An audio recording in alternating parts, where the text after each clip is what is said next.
I will begin the story of my adventures with a certain morning early in the month of June, the year of grace 1751, when I took the key for the last time out of the door of my father's house. The sun began to shine upon the summit of the hills as I went down the road, and by the time I had come as far as the manse, the blackbirds were whistling in the garden lilacs, and the mist that hung around the valley in the time of the dawn was beginning to arise and die away. Mr. Campbell, the minister of Essendine, was waiting for me by the garden gate, good man. He asked me if I had breakfasted, and hearing that I lacked for nothing, he took my hand in both of his and clapped it kindly under his arm. "Well, Davy, lad," said he, "I will go with you as far as the ford to set you on your way." And we began to walk forward in silence. "Are you sorry to leave Essendine?" said he after a while.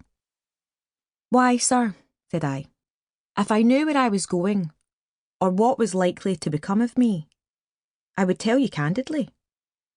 Essendine is a good place indeed, and I have been very happy there, but then I have never been anywhere else. My father and mother, since they are both dead, I shall be no nearer to in Essendine than the kingdom of Hungary.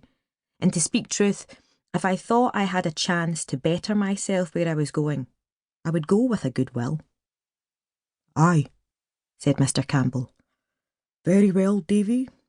Then it behoves me to tell your fortune, or so far as I may.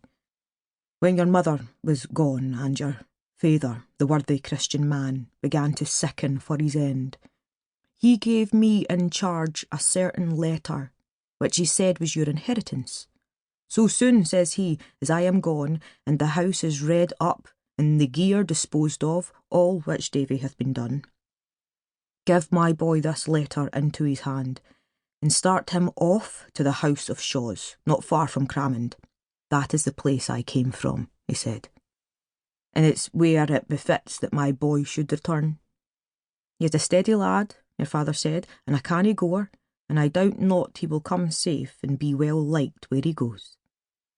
"The house of Shaws?" I cried. "What had my poor father to do with the house of Shaws?" "Nay," said Mr. Campbell, "who can tell that for a surety? But the name of that family, Davy boy, is the name you bear, Balfours of Shaws, an ancient, honest, reputable house, peradventure in these latter days decayed. Your father, too, was a man of learning as befitted his position. No man more plausibly conducted school, nor had he the manner or the speech of a common dominie. But, as you will yourself remember, I took a pleasure to have him to the manse to meet the gentry, and those of my own house, Campbell of Kilrennet, Campbell of Dunswire, Campbell of Minch, and others, all well-kenned gentlemen, had pleasure in his society. And lastly, to put all the elements of this affair before you, here is the testamentary letter itself, superscribed by the own hand of our departed brother." He gave me the letter, which was addressed in these words: "To the hands of Ebenezer Balfour, Esquire of Shaws, in his house of Shaws. These will be delivered by my son, David Balfour."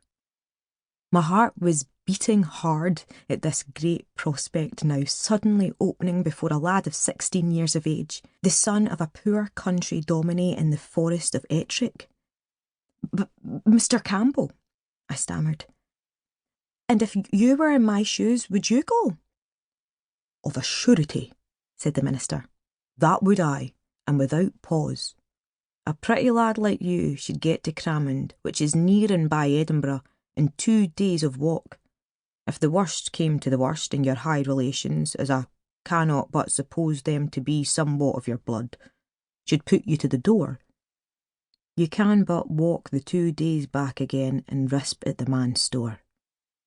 But I would rather hope that you shall be well received as your poor father forecasts for you, and for anything that I ken, come to be a great man in time,